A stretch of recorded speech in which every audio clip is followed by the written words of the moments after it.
Let's bring in Republican Senator from Montana, Tim Sheehy. He serves on the Commerce, Science, and Transportation Committee. Senator, good to have you here today. So you hear these sort of disparate views. You see what's happening on Wall Street, and Wall Street has been flush with cash from the Biden years. European countries invested massively in the U.S. during those years. And then you hear the individuals that we just heard from, who the president promised all along, I will help bring jobs back to the country, and this will help you. Your thoughts on where we are today as we watch, obviously, some very tough times in the market and some positivity on the parts of some Americans? Well, the reality is we're coming off of decades of very loose monetary policy. And, yes, we've avoided a recession thanks to the COVID because we pumped so much cash into the marketplace. Essentially, we flushed the economy with free cash. And that at some point was going to come home to haunt us. Now we're going through a period of fiscal tightening, and we're taking approaches that are going to prioritize American industry.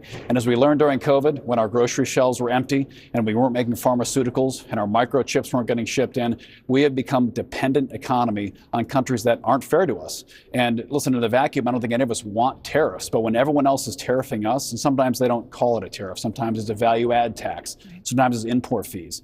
We have to fix that and make sure it's a level playing field for American businesses. So let me ask you this about China, because they've levied a 34% retaliatory tariff. It's hard to keep track of where the numbers are between the two countries at this point. But one of the things that they've also done is input stronger controls on their rare earth minerals.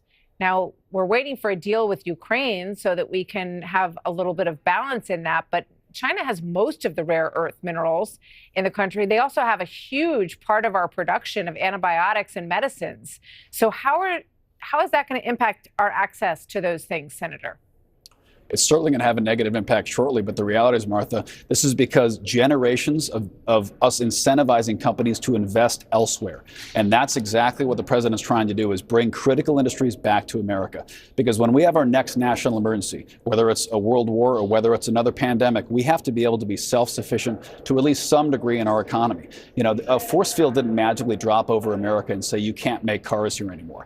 We incentivize companies to make cars elsewhere through our policies. And other countries attracted those industries, whether it's pharmaceuticals, whether it's semiconductors, whether it's shipbuilding. We can't build ships anymore. China builds ships 230 times faster than we do. So we've incentivized companies to send those jobs elsewhere. And what's that led to, Martha, is an upward transfer of wealth in this country. The same economists who are pearl clutching right now over dropping the Dow were the same economists that told us that Biden's inflation was going to be transitory. And they're the same economists who've presided over an economic model that has taken wealth from lower and middle income Americans, the blue collar jobs that defined American prosperity for generations, and funneled that wealth to tech and finance. I just want to say, everything we've seen President Trump do so far shows that he is interested in an economic dominance around the world, that he doesn't want to go fight wars and put people on the ground, boots on the ground.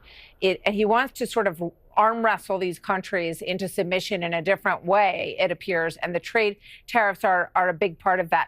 But with regard to, I have heard car companies say that they can ramp up production fairly easily. They have some idled plants, they have idled production lines.